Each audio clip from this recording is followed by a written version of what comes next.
Welcome to Cedar Fort Publishing and Media, Behind the Scenes. I'm Valerie Lovelace, and I'll be your host today. And today we have a special guest, Bryce Mortimer, president of Cedar Fort Publishing. Welcome, Bryce. Thank you. I'm really happy to be here. I'm happy to have you here as well. Today, I would like to talk to you about the history of Cedar Fort. So let's get started from the very beginning.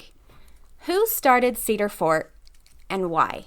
Okay, so there's a lot of history that goes into this, but I'm going to keep it a little bit shorter. If there's anything that piques your interest, you let me know. Okay. So it starts off with my dad, Lyle Mortimer. He was getting a degree from BYU in theater. And so here he had 6 kids, ended up having 7 kids at the end. But 6 kids graduated and needed a place to work and a place to live. We were moving between homes, and all the renters kept telling him, well, you have 6 kids and every kid has a friend and our houses are going to get destroyed. We don't want to rent to you. And my dad's brother named Doyle Mortimer, who actually is the general manager for Alexander's print shop in Linden, he offered my dad a job. He said, well, I'm working at a publishing company. I'm running it. It was called Randall Publishing back in the day. And he said, why don't you come and join me as we run this publishing company together? And so my dad said, well, great. What do you have in mind? And he basically said, well, we've got this book that's a really popular book. Anybody who's basically over the age of 50 in Utah County, if they grew up in Utah County, they would know this book and this story. It went all around. It's called Charlie's Monument. And then he said, we want to take this book and turn it into a stage play. And you've got this BYU degree in theater. And why don't you come and manage this stage play as we go travel around the western United States? And it'll be a 5-year gig. And it'll be great. And so he thought, well, fantastic. I'm going to go do this. Well, it ended up only being 5 months. I think they had a lot of other, a lot of things that they had hoped for, and things just weren't working out as well as they'd hoped. The book was really successful, but for some reason the play just wasn't working out. And I don't know if that was because of finances or because of logistics or what it was, but for some reason it just wasn't working out. And so they decided, well, why don't you just help in the publishing company?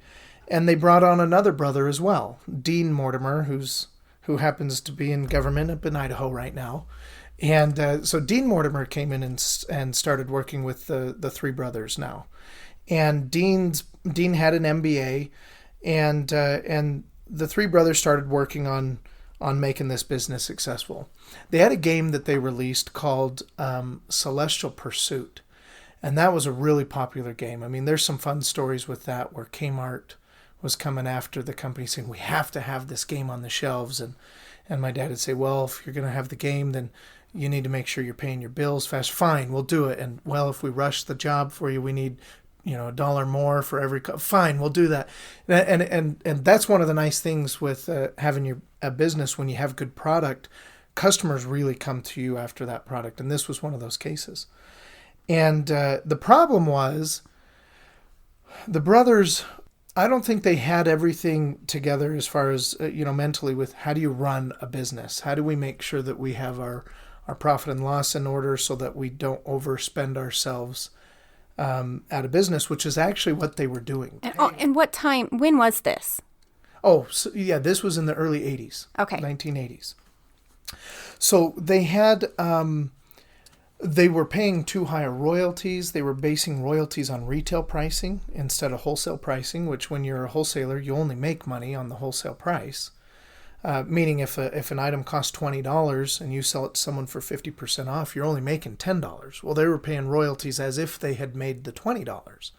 And so they were overspending themselves really quickly, and they didn't realize it. And eventually it came to a point where Randall Publishing was in a bind. They couldn't keep printing enough.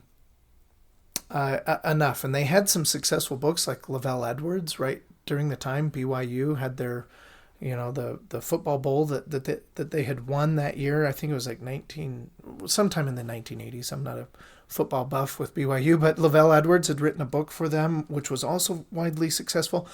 But because their numbers weren't in order, it didn't matter how successful they were, things started falling apart.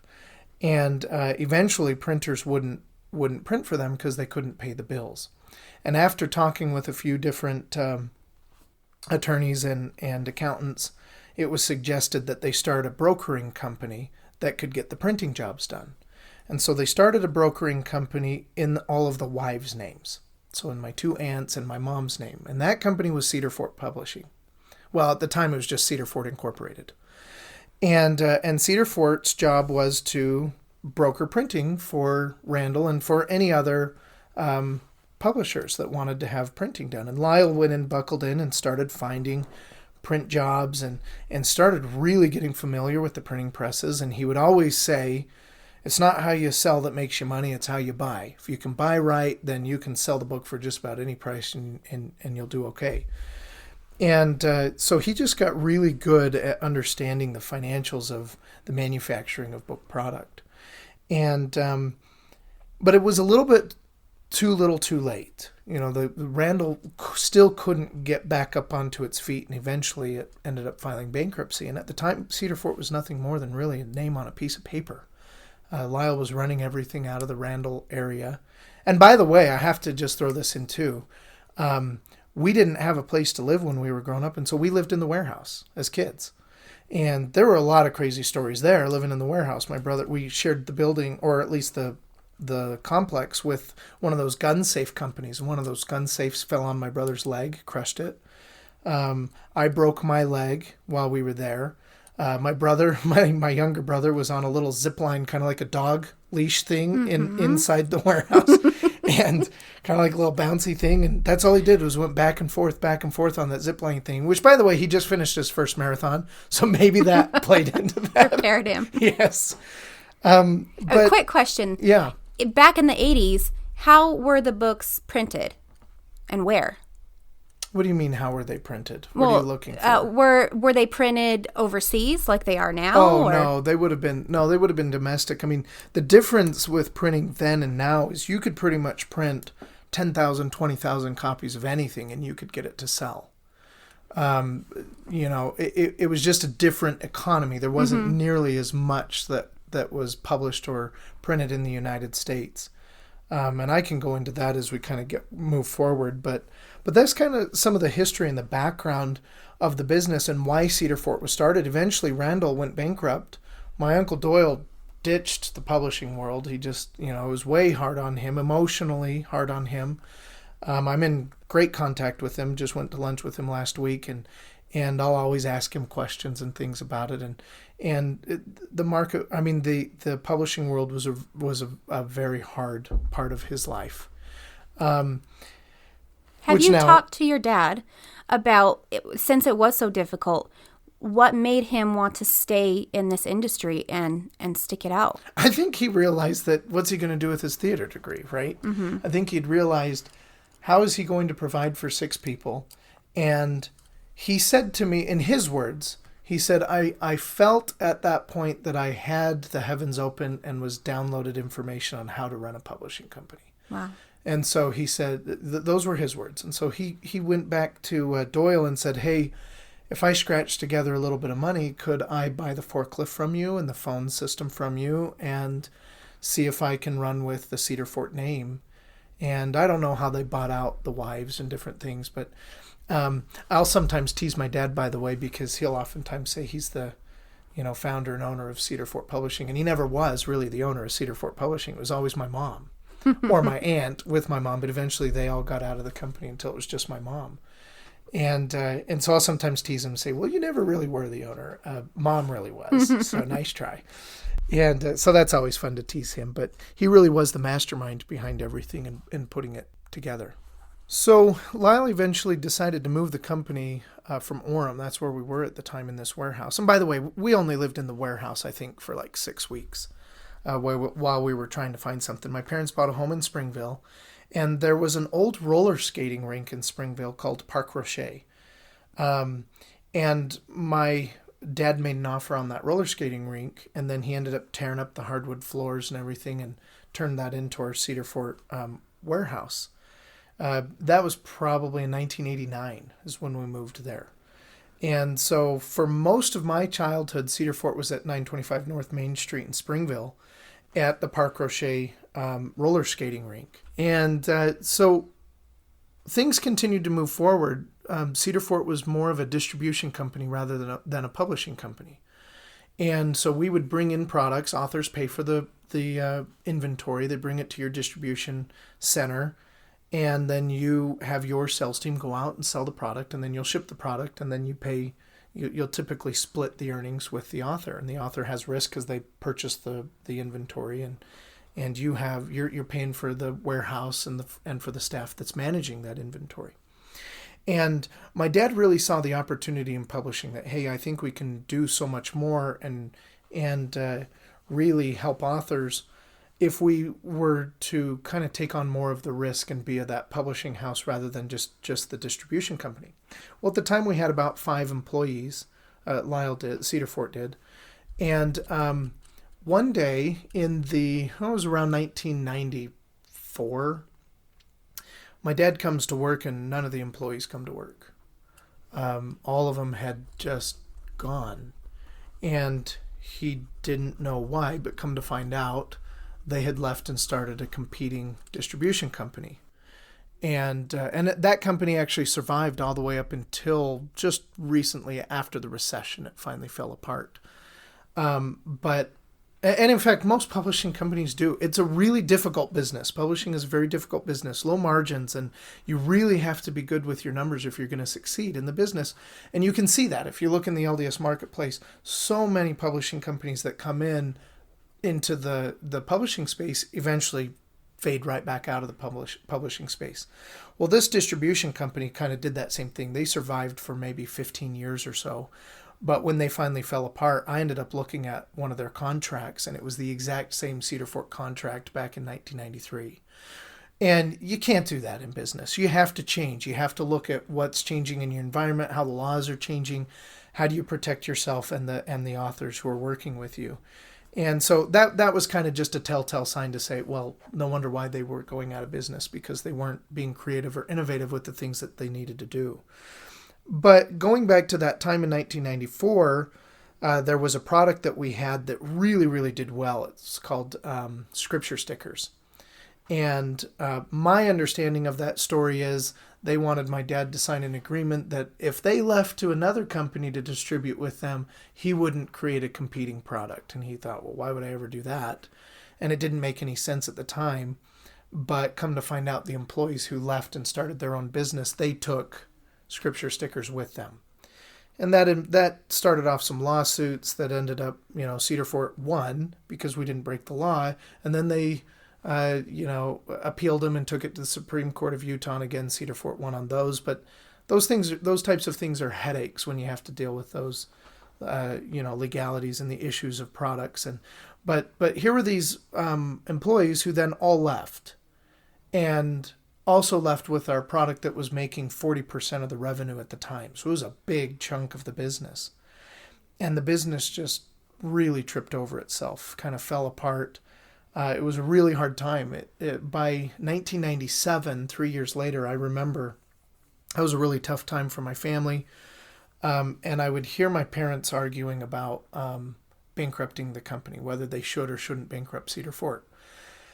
And, this is from my perspective now as a kid. Okay, so I'm growing up in the household at this time. I'm 12 years old. And I'm hearing my parents argue about the company. For me, I was wearing the same clothes to school. I'd get made fun of because kids kind of picked up on it that, hey, why are you always wearing that same shirt? And I'm like, well, I'm not. Me and my brother have the same shirt, which we did. And then this kid said, yeah, the same shirt with the same hole in the back. I'm like, well, apparently I wore the same one twice in a row. But that was a really trying time. I didn't have, the things that I needed for school. I'd ask kids to borrow pencils, and they would really get annoyed by that really quick. I was wearing the same clothes to school, and then I knew the financial stress that we had at home, so I wouldn't tell my parents when I didn't have lunch money. And at the time, instead of having lunch, I would just fast for the day and go to my teacher's class, Mrs. Kennedy, who was the English teacher, and I would just read books. I would read Lee Nelson's books and just different type of stories during the lunch break. And it ended up being a really good, time, but it was also a really difficult time. My dad came to me at one point and said, I think we're going to bankrupt the company. And Dad, don't do that. I think there's more that we can do with the business. And he said, well, you ought to be an orthopedic surgeon anyway. Because I'd done some things at home with building tree houses and stuff at a young age. And, well, you're really good with tools, and that'd be a really great job for you. And I said, Dad, but that's not the lifestyle I feel like I'm called to live. I mean, here for business, there's times you come in your suit. There's times you come in your overalls. There's times that you come in, just different mind frames, creative mind, where you get to just build something and figure out a problem or a process. You get to learn from the best of the best, these authors who are telling you their stories, whether they're fiction or nonfiction. I said, you've been able to come to all of my wrestling matches, my choir concerts, the plays that I've been in, my band concerts, and take us on campouts for scouts. He was the scoutmaster at the time, and he never missed, even though financially he was really struggling. And I said, that's the freedom and the lifestyle I would want to have for me and my family. And I think at that time, maybe he has a different side of the story, but I think from my perspective, that was the first time that he kind of realized, hey, maybe I can build a company that I could leave to the next generation. And by the way, I have to say also during those school times growing up, because we didn't have any employees, my dad was trying to figure out how to get the business back on track. We would go and ship the products and take out the garbages and dust down the computers and different things every day before we went to school. And I just have to say, for some odd reason, the school district would have 6th and 7th grade starting earlier, like 15 minutes earlier than the high school. Well, my parents would start the rounds getting the high school kids to school first because that was what mattered for college transcripts. And they would get us younger kids to school later. Well, it was the opposite way with the time. So by the time I got to school, I'd be 15 to 30 minutes late every day. And that first period class was gym. And that teacher would see me, Mortimer, go run laps. And he made me do it almost the entire school year. I'd run laps every single day. And I'd been up for hours working books and everything. I was just kind of living the cards or the hand that I was dealt at that time. And by the end of the school year, he came up and he said, why are you late every single day? I said, well, my dad's business is struggling. We've been up in the morning. We work, and he takes the other kids to school first. I saw his whole countenance change. He just looked at me as like the blood drained from his face. He's like, go get in line. Go sit in line. Go play ball. And I never had to run anymore after that. But that was kind of the things that I had to deal with, which I'm really grateful for. I enjoyed. And my point of bringing up some of those things is I learned at a young age that if I ever wanted to have anything, I had to do it because my parents weren't in a financial position after 1994. And by the way, it was a decade. It took a decade before Cedar Fort finally got to the revenue that we were in 1994. But I just knew at that young age that if there was anything that we ever wanted to have, we had to earn it. And my parents were so supportive. They were not the kind that would say, oh, well, that's not possible. This would be too hard. It was, if you have a dream, we're going to help you go and achieve that dream. We know you can make it happen. And so I would get the neighborhood kids with me, and we would pick cherries out of the tree. We'd go sell them up at the street for money. We lived right by a cemetery, so anytime Memorial Day happened, we would make a lot of money on the street because you'd get all the traffic passing to go over to the cemetery. And there was a time where we wanted money for a tree house, and we went and worked for that money. We did all sorts of different things in order to have the things that we wanted growing up. And it really taught me at a young age how to be creative, how to figure out how to make something out of nothing, and how to really get passionate about a vision and a goal. Here's something that I want to have. How are we going to go and make this happen? So one of those as a childhood, and then I'm going to stop and let you ask me a question. But one of those as a childhood was I really wanted to have a tree house and a zip line.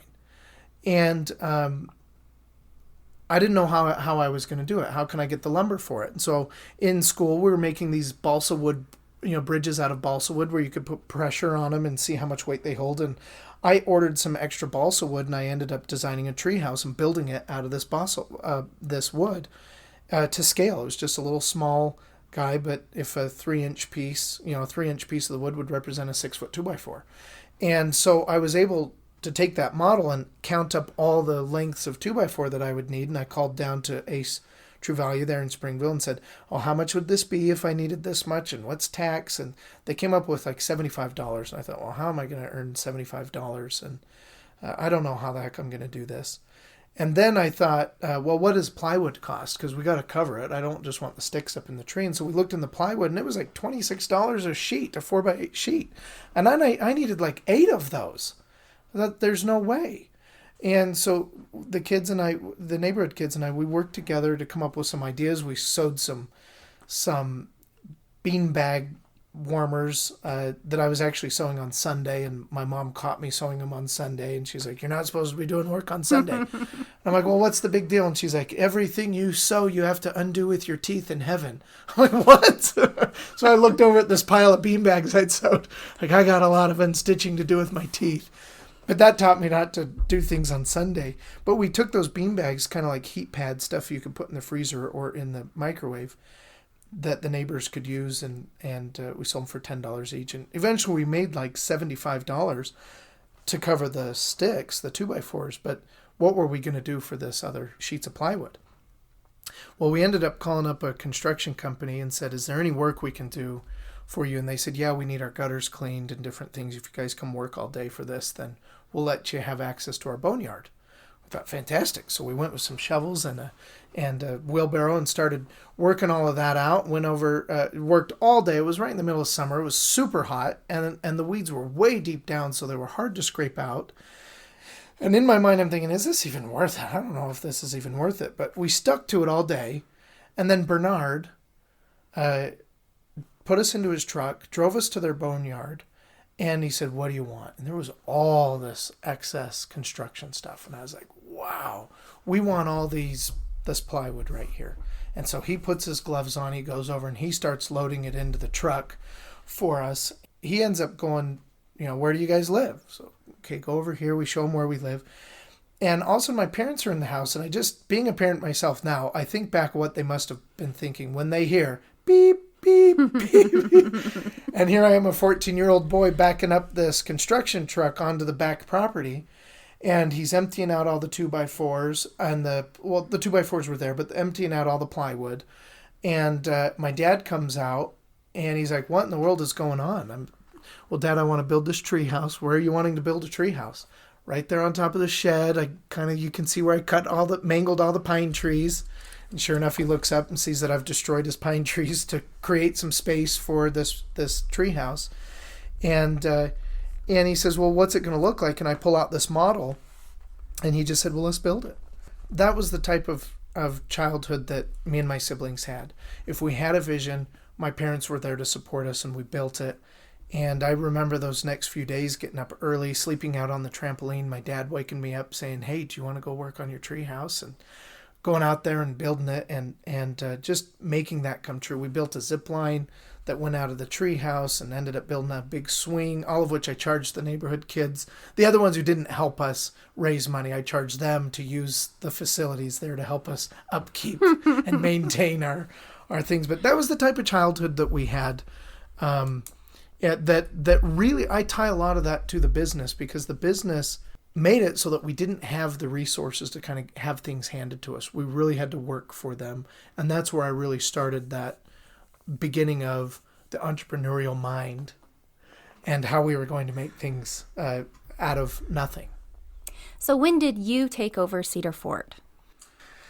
So I took over Cedar Fort as the president and owner of the fall of 2015. So it's been 4 years now.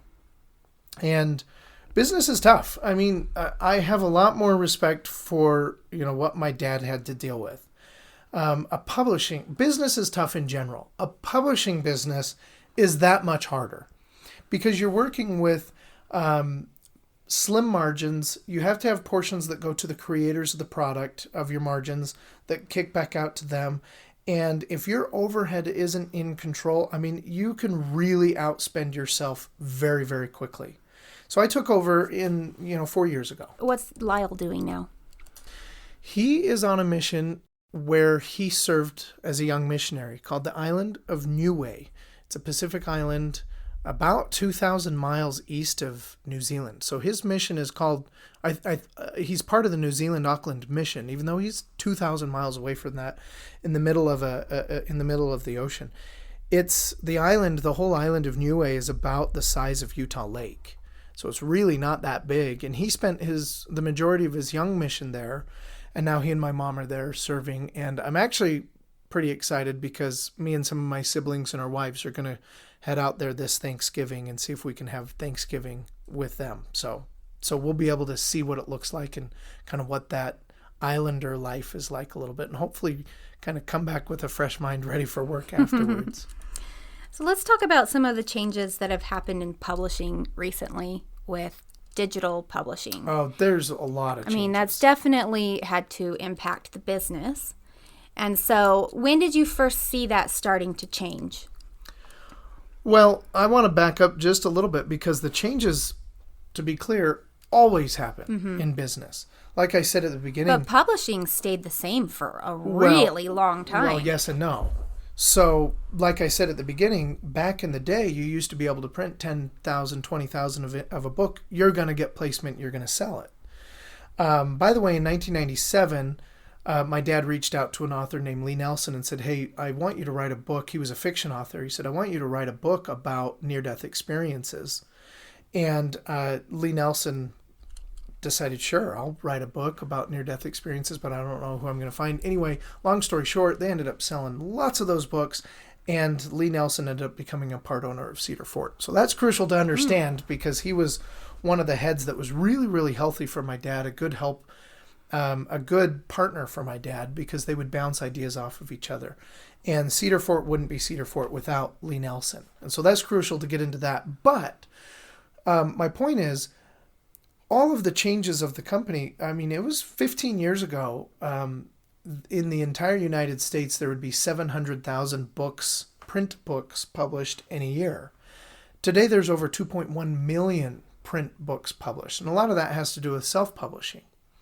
And so that has been a huge change in and of itself. But yes, when you consider publishing to the film market and to the music industries, where Napster destroyed the music industry overnight, and then Steve Jobs did a great job in charging people 99 cents for a song and rebuilding the music industry. It's true, the book publishing industry really stayed pretty stagnant as far as technological changes and advances for a long time. But it's also the oldest form of media. You know, music isn't as old or as used for the thousands of years that books have been used. And but books have changed. I mean, it used to be hardbacks, and then they changed to paperbacks. And, well, who's going to want a paperback? And then they eventually changed from paperbacks to ebooks, and who's going to want an ebook? And so there's a lot of changes and a lot of variations of publishing. Now, specifically speaking to the technological advances and how has it changed and how has it helped or hurt the company, Cedar Fort Publishing, you know, it's interesting because ebooks as a whole, you have to follow some of the main reasons why people want an ebook. Okay. So, and that has changed. And so sometimes ebooks get lumped into this genre of ebooks, and that, you know, they speak of ebooks as if they understand that whole category. But there's a lot of reasons why somebody wants an ebook in the first place. It used to be the very first reason why people wanted ebooks was because of the price. Wow, we can read to our heart's content at a fraction of the price. Well, once, and that also, by the way, started into the self-publishing. People could start throwing in all sorts of content into the ebook realm, and readers started realizing pretty quickly that, hey, there's a difference from somebody just kind of throwing up a story that's been vetted and has some good editing to it and different things like that. I mean, it's kind of like YouTube and Netflix. Right. You know, people who can throw everything onto YouTube versus those who get into the Netflix realm. And so because of that kind of changed readers' perspectives just a little bit. And so then the number one, according to the polls, The number one thing for ebooks then started to be because I can put my entire library on one device. I can get rid of all the space and it's more efficient for me. I can travel with this. It's better for me to have my library right here, and it only takes this much space in my backpack or in my briefcase. And so that ended up being the number one thing, but then that eventually quickly changed till the number one thing was the search ability. People wanting to get in and find text, find what they want, read about what they want, and then get back out of the text. And it was kind of academia that was driving that one the most. That people wanted to get in and get out on that thing, on that perspective. So that's kind of in a whole the main reason why people have ebooks is for that searchability aspect. Now, you get into a fiction genre, that's a whole different animal right there. So how has it affected us? Ebook sales have primarily been, the last couple years, nationwide, they've pretty much become stagnant. Just kind of maintained. They haven't increased, they've actually slightly decreased a little bit, but fairly flat, fairly maintained. Ebook sales have. Cedar Fort sales, ours have increased because we're a smaller publisher in the bigger economy, and so there's room to kind of grow, even though the rest of the marketplace kind of plateaus. So hard copy books have plateaued, even though there's more books sold in the U.S. than ever before, but the overall sales have plateaued. Ebook sales have kind of plateaued. The biggest area where technology has advanced is through audiobooks. And the last couple of years, it's been in the 30 to 40% range of growth nationwide. And so at Cedar Fort, we're doing a lot to make sure we're doing more with our audiobooks. In fact, that's how I got involved in Cedar Fort back in my high school days. I created an audio studio for Cedar Fort, and that's when we were doing CDs. Mm-hmm. And that became pretty economically unstable pretty fast, because if you have a book that's, especially a fiction title, that's 9 or 10 CDs, you'd be at $70 or $80 retail for that product. And it's just not worth it. Well, today with Audible, with streaming, completely changes that landscape, which is why there's a huge surge of audiobooks again. The next thing I'm wondering is, so you're going into audiobooks. What other changes to keep up with this digital revolution are you looking into? There's a lot of things that we're constantly looking into. I first changed the name of the company to Cedar Fort Publishing and Media a while back because I wanted to make sure that it was crucial that our creators understood, authors and creators understood, that Cedar Fort is not just a publishing company.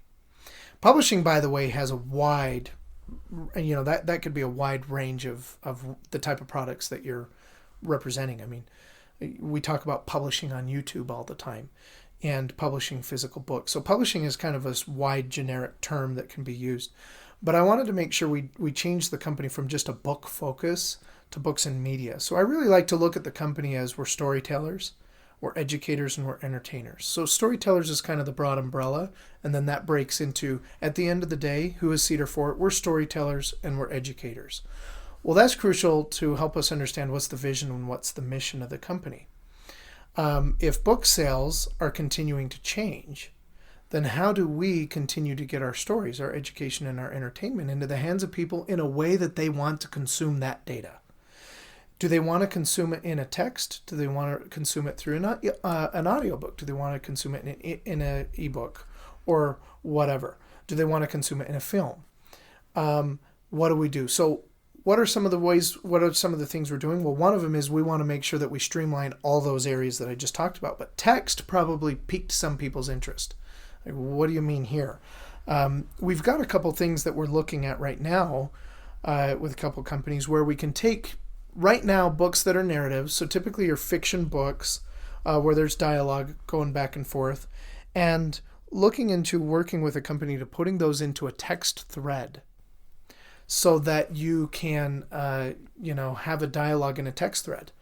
And this is a business that approached us that said, hey, do you want to look into doing this with us? And so right now we're working into looking at that a lot further and figuring out what we do. I also have another business that I've looked at partnering with that takes your cookbooks and an app, and it can look at a pantry. You scan your pantry, and then I can put all of our cookbooks into their app, and the user can come up with their whatever diet they want. If they want to have, all the different diets that are under the sun, they can create their meal planning for the week. The app knows what's in their pantry, and it can come up with all the other ingredients, and it can mail them those ingredients to the door.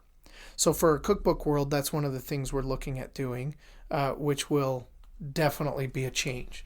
We always are looking into all sorts of different things, anything we can look at with the apps. I like to look at the creators who come to Cedar Fort with their projects, and I treat each of their projects as if it's a small business. Because if I have those eyes on, then it's much more intuitive to come up with what types of products do we want to create that will build a business with this creator, with this author, that can make a powerful impact for the world. And so we're always looking at those types of things. What is this going to be that's, how is their business going to impact? What type of products can we create or bring in from China? That's one thing that, by the way, sets Cedar Fort completely apart. I have to say this. So I've served on the board of directors on a number of different panels. I was a founding board member for LDS PMA. Conference is here the end of October. I served with LDS Booksellers Association for a number of years. And then I've also served on the executive committee for Publishers, Pub West, Publishers Association. It started in the 80s for the West, but it really is a worldwide association. And by serving in these different capacities, I've really gotten a good I've become familiar with other publishing houses and what they're like, what they operate like. I just have to say, the majority of your publishers that are out there have 10 titles or less in their entire company. That's by far the majority of your publishers that are out there. Cedar Fort is actually considered in the publishing world a medium-sized publisher because of the amount of titles that we have. We've got 2,500 active titles that we sell here. Another thing that sets us apart that way is our distribution center. So a lot of publishing companies do not have a warehouse for fulfillment or do their own distribution. They'll partner with another company, a distributor, who has sales reps who will go rep your titles to different places. Now, when that company's doing it with 100 or 1,000 publishers, your stuff gets lost in the middle of everybody else.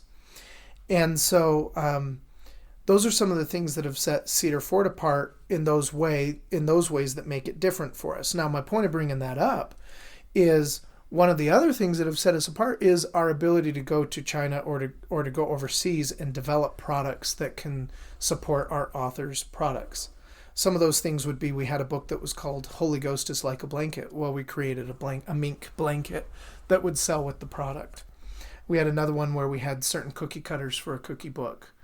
And so we created some cookie cutters. We had one lady who created a book about trolls, and we were looking at creating buttons or pins and stickers and different things for her trolls and for the school district that they were in. We didn't end up doing that project, but those are some of the capabilities that we have.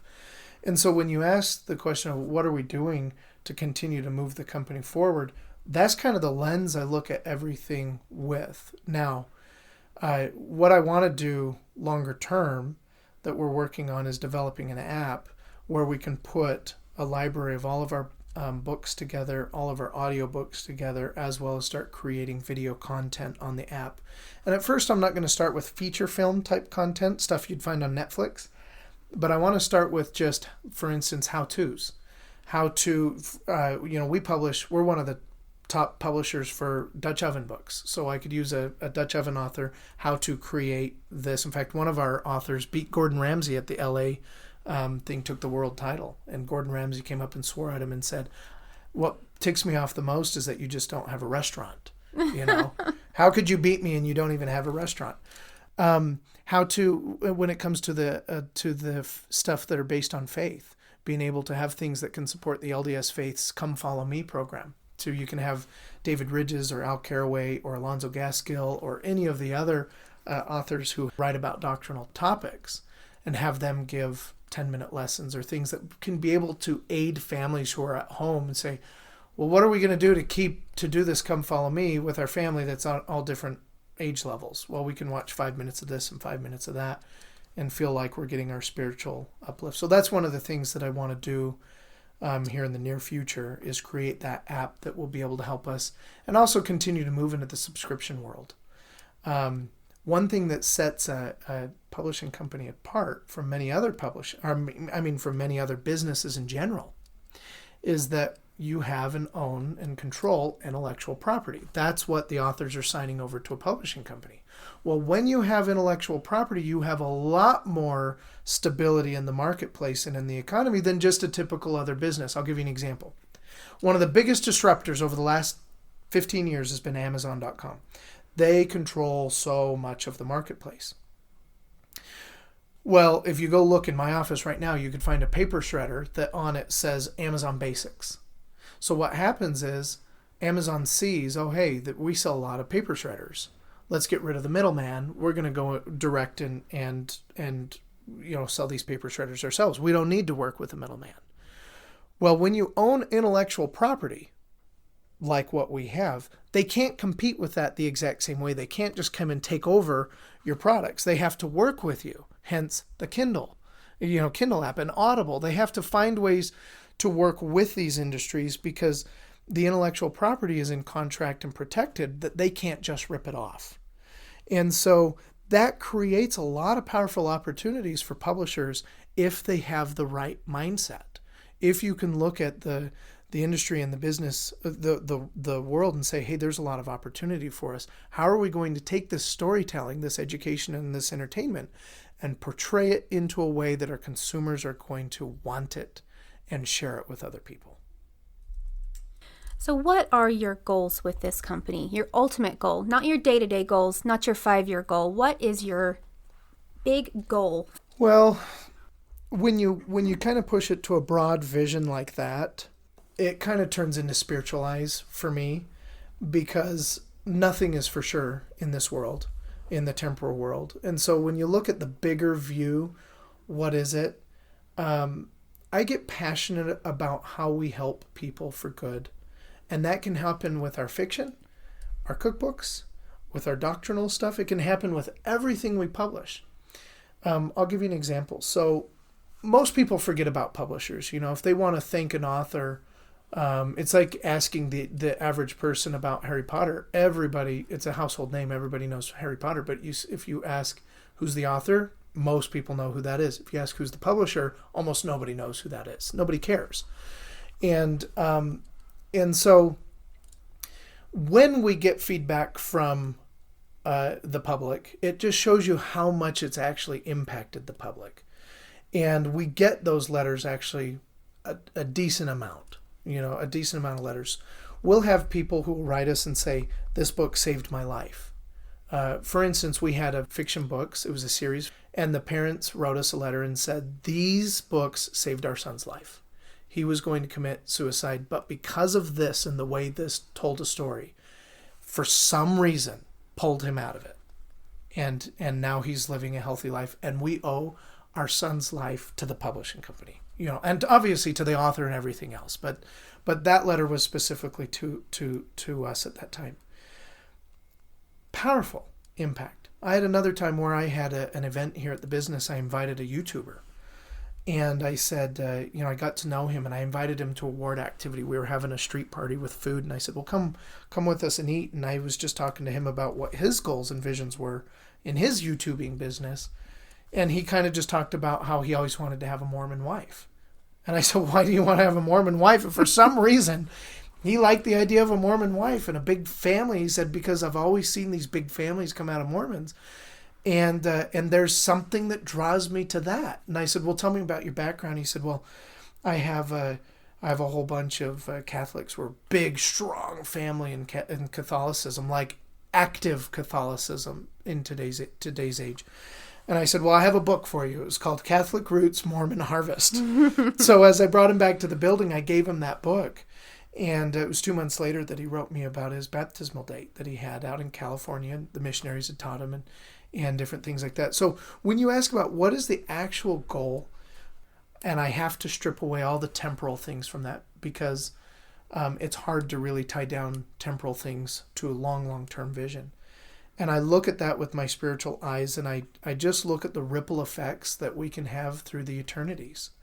whether it's through a husband and a wife and a book that they read about their relationship and it pulls them together. That matters.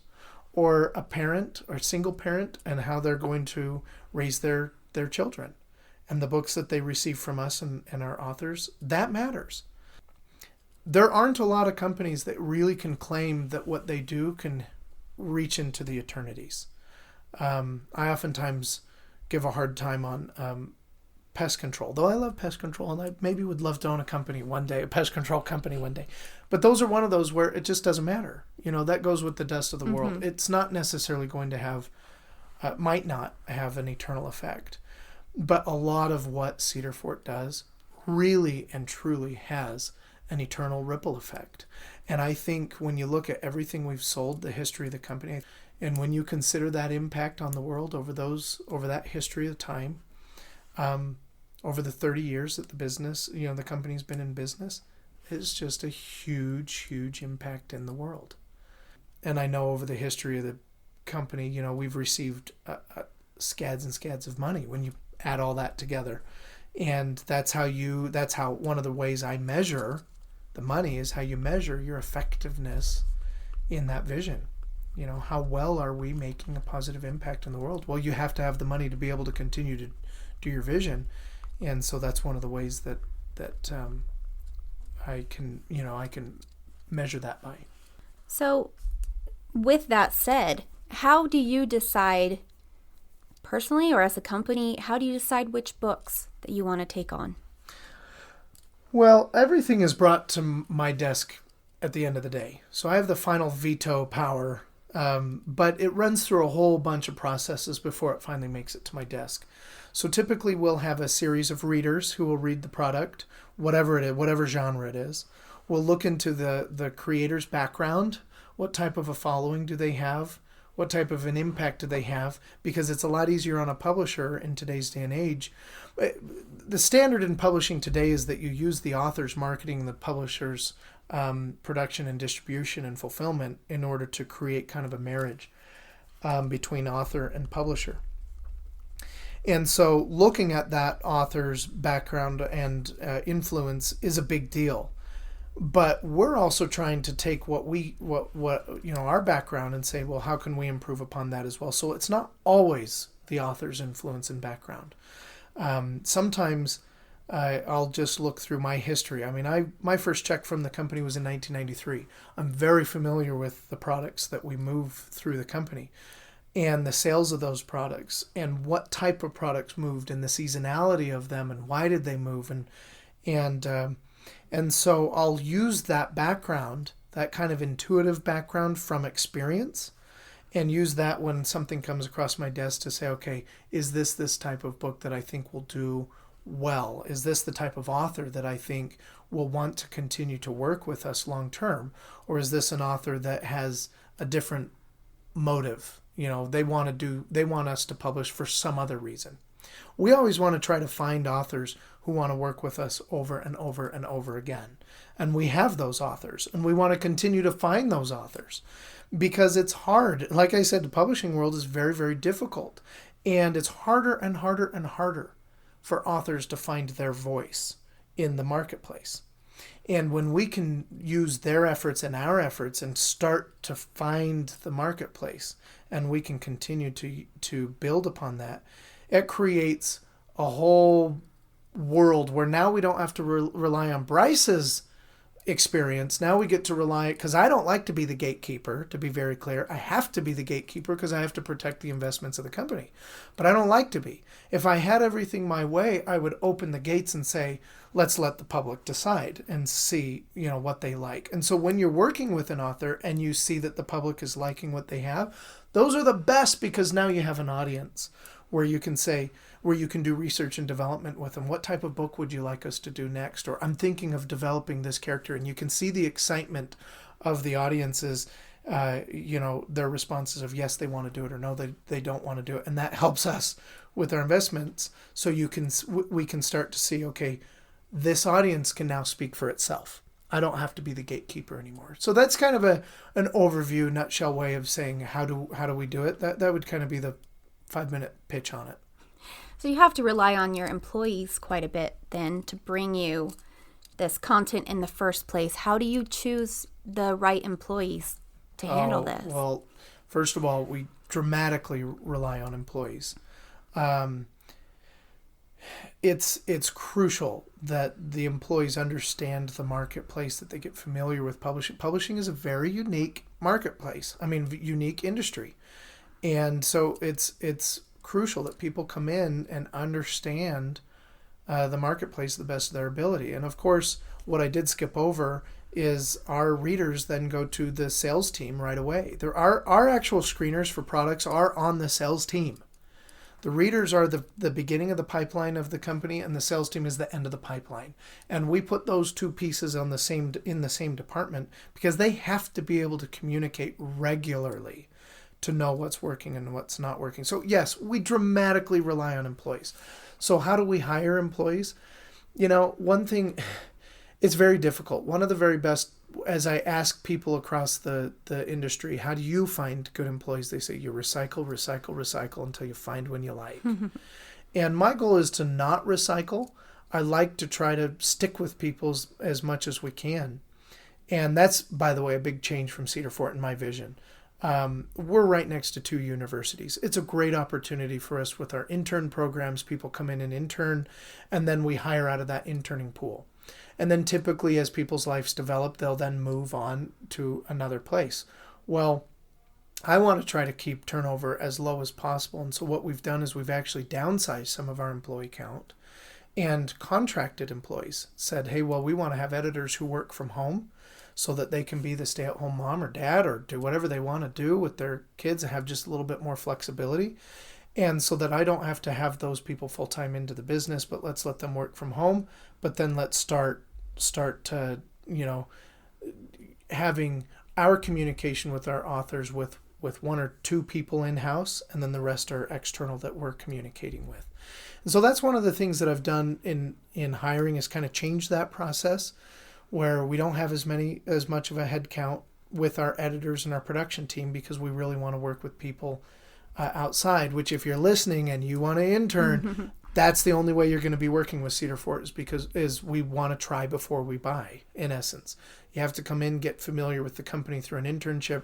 You got to pass the tests that we have, and then that tells us if you would qualify to be that type of an employee or not. So we're trying to have a lot less turnover because we're trying to kind of fit the needs of the changing marketplace, what people want. And then when we find that person, which we love, which I love our current acquisition editor, the head of acquisition, she is fantastic. But that's kind of what we're trying to do now is just have less in-house. Going back, what are some of the developments we're doing? How does Cedar Fort change? One of the big things that fits into that is our self-publishing arm. So we're kind of bridging this gap between the self-publishing world and a traditional publishing world.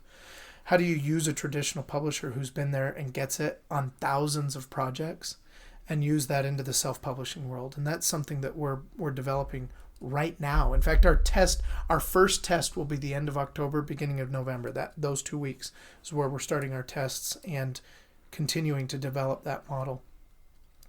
And that goes into also our production team that's working from home because they have those ebbs and flows of the projects that come through our self-publishing services as well.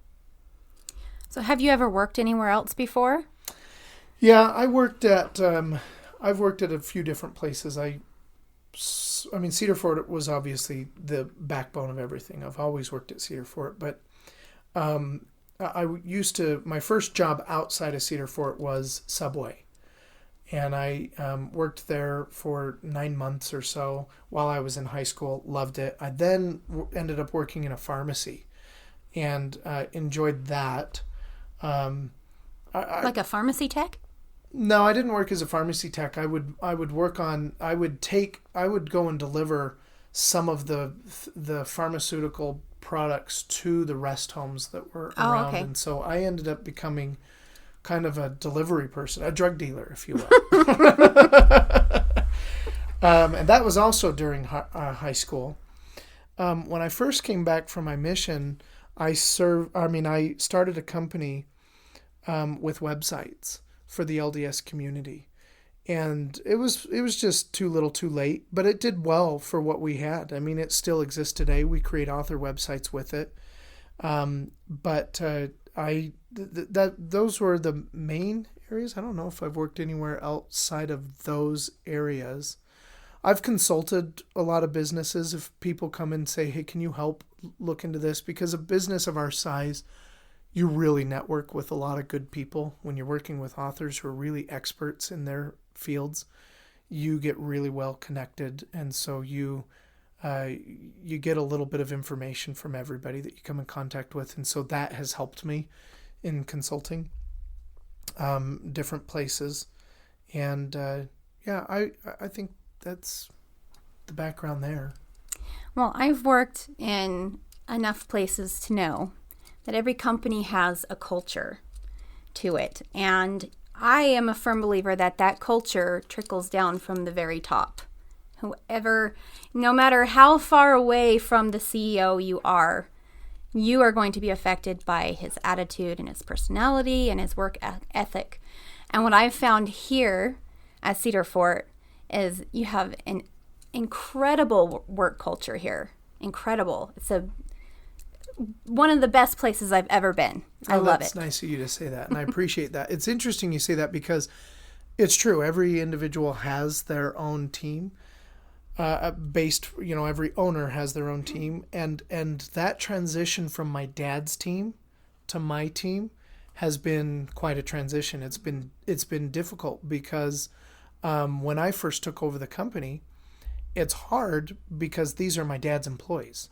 They're not Bryce's employees. Sure, I was the president of the company at the time, and I was still doing a lot of things, but he was the one who had the ultimate veto power.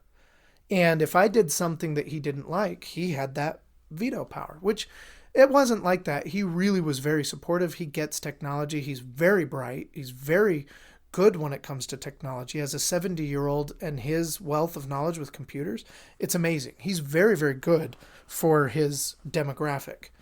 I would say he's very good for any demographic, but especially his demographic. But my point is that even so, he had his culture and I have my culture. And when I became the leader of his culture, there was some instability there. You know, I had a lot of difficulties. We had employees that had been with the company for 17 years, from when we had 4 employees up to 60 employees. You know, they'd seen that growth. And so that was difficult. But I appreciate you saying that. That's one thing that I really try to pay good attention to is I want to treat people right and fair. And I try to help people laugh. And I really feel like for me, this is one of the first times in the business that I've really let who I am come out, because I feel much more comfortable with the people who are around me. And it's interesting because I'll give you an example. I'm a certain way at home and then a certain way at work. And I think most people are, but for me there was a drastic difference. I had this professional self of who I was, but I'd have a much more fun person back at home. And much of my background, I had a scholarship for singing. Much of my background is singing and performing. And at work, I, for the first time in years, sang, which you saw in front of the company, where we had a little talent show. Really? That was the first time? In probably 4 or 5 years, yeah. Okay. There was a time before that. But what I'm saying is that was a huge part of who I thought I was. And nobody even knew I could play the piano or sing and have this musical side. And so my point is now with the team that we have, I really feel like this team knows more of who I am. And that might be more of why the culture is a little bit more of what you're seeing.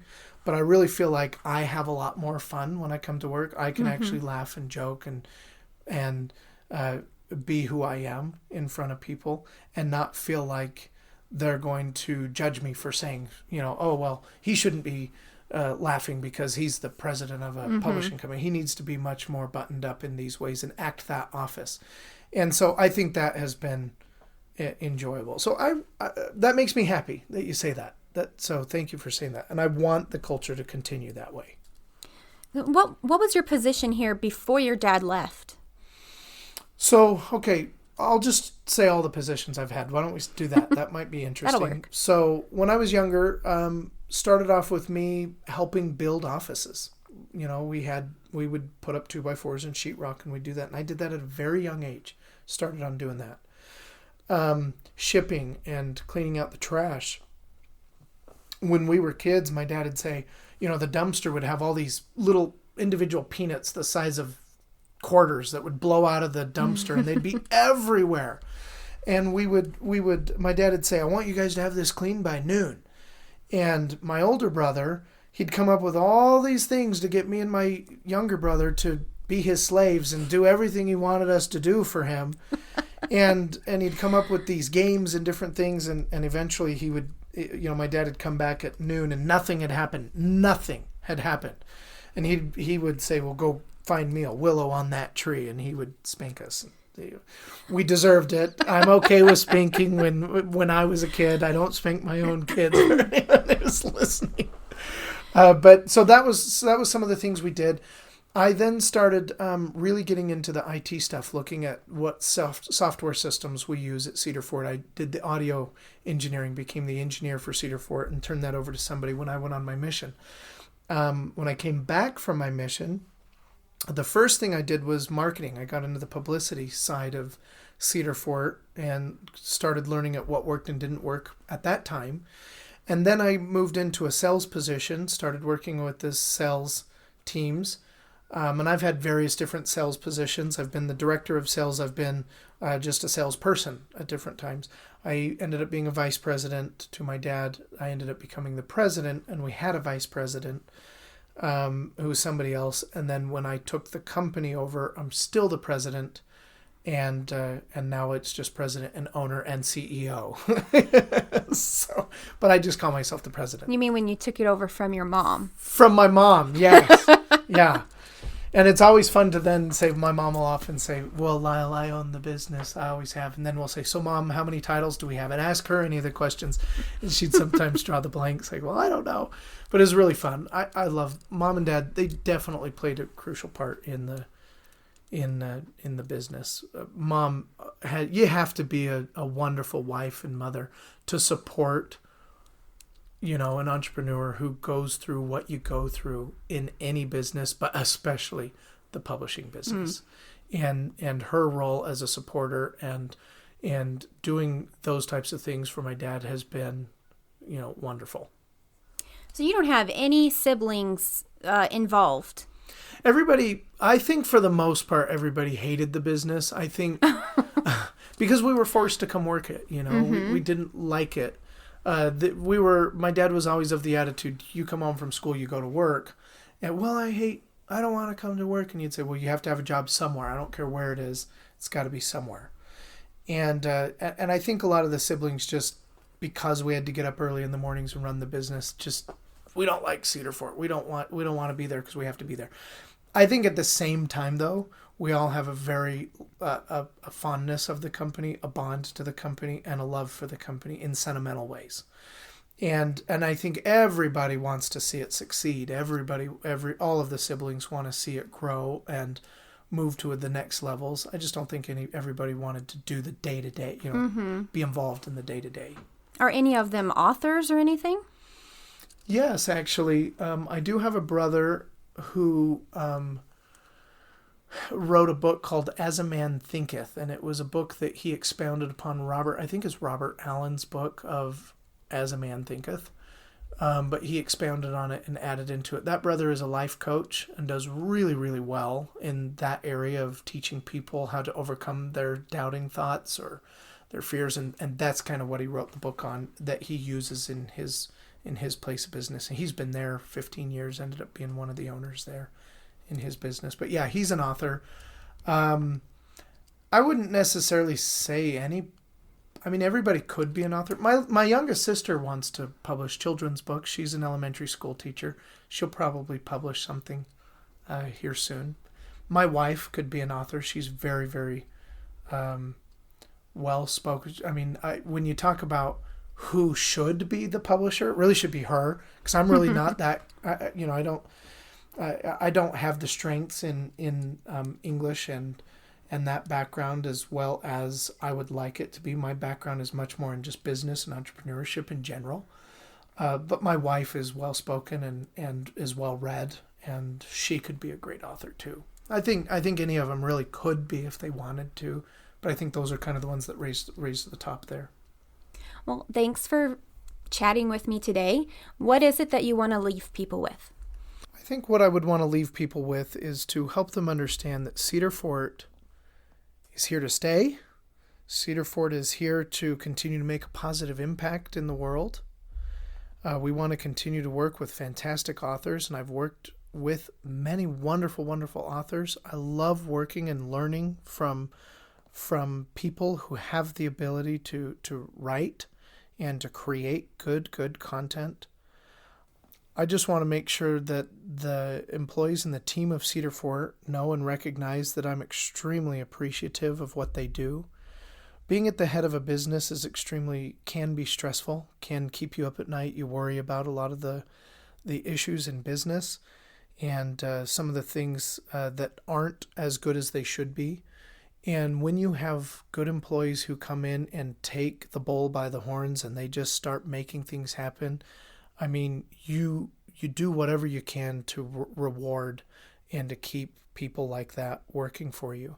And so I'm very appreciative for the employees that we've had over the last several years. I love learning from the different content, and I touched on that a little bit with the authors. And I think at the end of the day, to help people understand that the vision of Cedar Fort is we're not a book publishing company. That's not the only thing we do, and that's not my goal. My goal is to make sure that we storytell. And we're going to storytell in whatever format works best for the consumer. And we're going to make those changes. We're going to continue to do everything that we can to create more and more slices of the pie so that authors can continue to make money in a lot of ways. And I guess that's what I want people to know, is that we're here to stay. We love what we do. We're good at what we do. And that vision is we're good at changing and adapting with the times.